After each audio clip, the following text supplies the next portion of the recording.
नमस्कार। प्रस्तुत है आज का चिंतन। समुद्र मंथन के समय उपलब्ध अमृत का लाभ उठाने के लिए देवताओं की पंक्ति में कुछ असुर देवताओं के वेश बनाकर सम्मिलित हो गए थे। यह अनर्थ भगवान ने देखा तो वे सोचने लगे, अमृत का लाभ असुरों को मिला तो वे उस उपलब्ध अमरता का दुरुपयोग करेंगे और संसार में कोहराम मचा देंगे।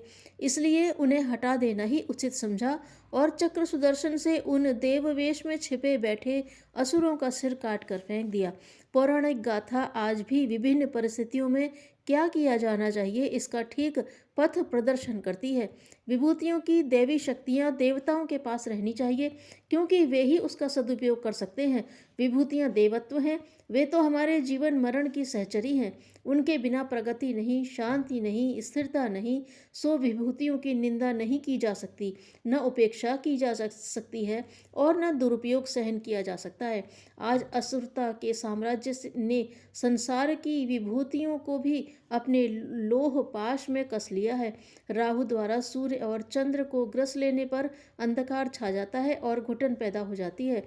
इन दिनों में देवत्व का दम घुट रहा है और अशक्त बना समाज त्राहि त्राहि कर रहा है।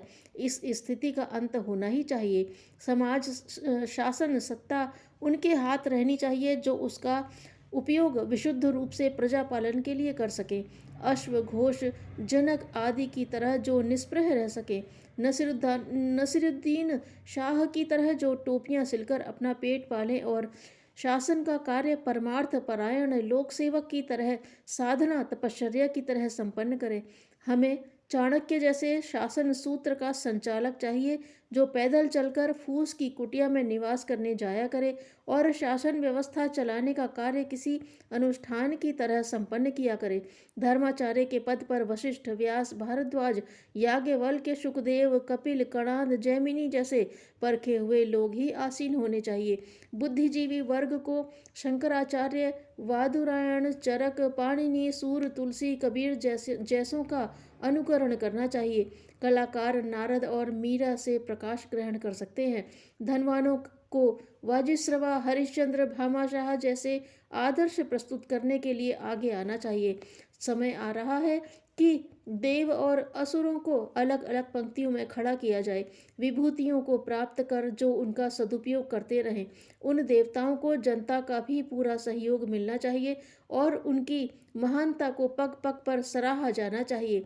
साथ ही जिन्होंने इन्हें पाकर दुरुपयोग किया उन्हें उनकी संकीर्ण स्वार्थपरता के लिए लज्जित किया जाना चाहिए।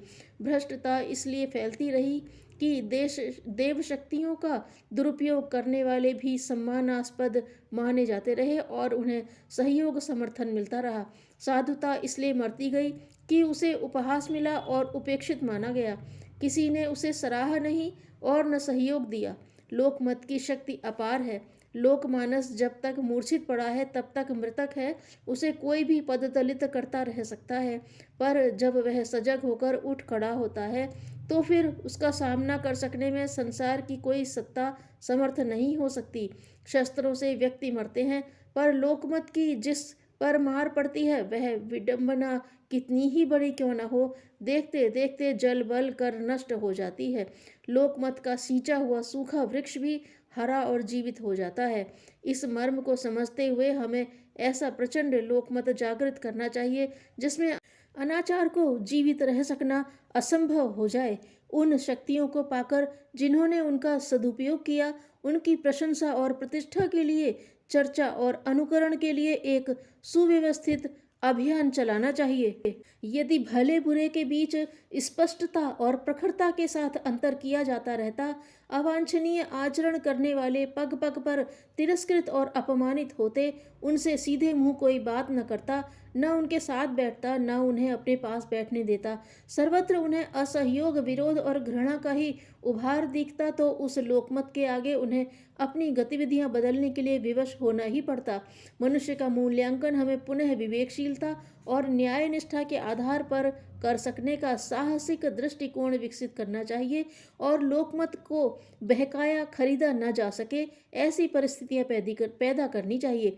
खरीदे हुए चापलूसों द्वारा किसी अवांछनीय व्यक्ति का सम्मानित होना एवं विरोध से बचे रहना संभव न हो सके। ऐसे जागरूक प्रहरियों की एक सेना खड़ी की जानी चाहिए। नैतिक क्रांति की रूपरेखा खड़ी जरूर करनी पड़ेगी। यदि कुछ भी न किया जा सका और प्रचलित अंधेर ज्यों का त्यों चलता रहा, तो नैतिक मार्ग पर चलने वाले और आदर्श अपनाकर त्याग बलिदान के उदाहरण प्रस्तुत करने वालों का हौसला टूट जाएगा। उन्होंने सांसारिक शान शौकत खोई और समर्थन सहयोग सम्मान से भी वंचित रहे। दोहरा घाटा उठाकर सन्मार्गगामियों का साहस टूट रहा है। यदि उस दिशा में कुछ न किया जा सका तो उनकी हिम्मत और कमजोर होती चली जाएगी। फलतः किसी भी रास्ते शक्तियां उपार्जित करना और उनका कैसा ही भला बुरा उपयोग करना आज की तरह आगे भी जारी रहेगा। सज्जनों के हाथ निराशा ही रह जाएगी। सज्जनता और उदारता को सम्मानित करने का आंदोलन हमें पूरी शक्ति से चलाना चाहिए। ऐसी पत्र पत्रिकाएं निकालनी चाहिए जिनमें आदर्श उपस्थित करने वाली घटनाओं का प्रभावोत्पादक वर्णन हो। ऐसे गीत लिखे जाने और गाए जाने चाहिए जिसमें शक्तियों को लोक मंगल के लिए प्रयुक्त किए जाने की प्रशंसात्मक चर्चा हो। यह भूलना नहीं चाहिए कि आगे प्रशंसा को ही रखा जाए, पर उसके साथ निंदा भी जुड़ी रहनी चाहिए। जिन लोगों ने इन 5 शक्तियों को मात्र स्वार्थों के लिए कैद कर रखा हो या उनसे जनता को हानि पहुंचाई, उनकी निंदा के लिए अभियान चलाया जाना चाहिए। सत्कार्यों के समर्थन के लिए ऐसे साहसी लोगों को मान पत्र देने, सार्वजनिक अभिनंदन करने, जनता के प्रेम के प्रतीक स्वरूप कुछ उपहार देने, प्रशंसात्मक कार्य करने वालों के चित्र और विवरण छापकर बांटने जैसे कार्य समय समय पर किए जाने चाहिए। लोक सेवियों के नाम पर उनकी स्मृति के वृक्ष लगाए जा सकते हैं या गली मोहल्लों, सड़कों, विद्यालयों आदि के नामकरण किए जा सकते हैं। यदि वे व्यक्ति स्वर्गीय हैं तो उनकी मूर्तियों को भी सार्वजनिक स्थानों में स्थापित किया जा सकता है। अवांछनीयताओं के निस्तारण के लिए सामूहिक संगठित प्रयास आवश्यक होते हैं। अतः विभूतियों को चाहिए कि अनैतिकता से जूझने के लिए एक सेना का संगठन सभी क्षेत्रों में तैयार करें। धर्माचार्यों का दायित्व घर घर जाकर आस्तिकता की वृद्धि करने, धर्म कर्तव्य का बोध कराने, दुष्वृत्तियां छुड़ाने एवं कुरीतियों के मिटाने का है। सभी धर्म संप्रदाय यदि मिलकर एक सामान्य सर्वमान्य कार्यक्रम बनाकर जनता में सद्भाव जगाने, भाईचारा बढ़ाने, मानवता की रक्षा करने एवं सेवा धर्म की स्थापना में जुट जाएं तो युग को बदलते देर न लगेगी। महान कार्य महान प्रतिभाओं को ही सौंपे जाते हैं, अथवा यूँ कहें कि महान प्रतिभाएं महान कार्यों के संपादन के लिए ही दी जाती हैं। आशा की जानी चाहिए कि विभूतिवान आत्माओं के जागने का ही नहीं, उठने का ही नहीं, सक्रिय होकर चलने का समय आ गया है। जो शक्तियां जिस कार्य के लिए दी जाती हैं, यदि उसमें प्रयुक्त नहीं होती तो छीन ली जाती हैं।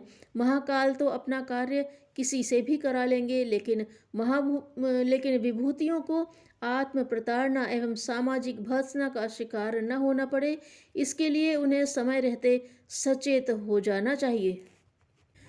धर्म को संकीर्णता के बाड़े में बंद न करें, उसे व्यवहार में उतरने दें ताकि अपनों और दूसरों का भला कर सकें। समयदान और अंशदान प्रत्येक लोकसेवी का अनिवार्य दायित्व है। जो कार्य उच्च और उज्ज्वल उद्देश्य की पूर्ति हेतु किए जाते हैं वे ही परमार्थ हैं। संपत्ति एक व्यक्ति की नहीं, सारे समाज की है। उसका मिल बांट कर ही उपयोग करना चाहिए। धन्यवाद।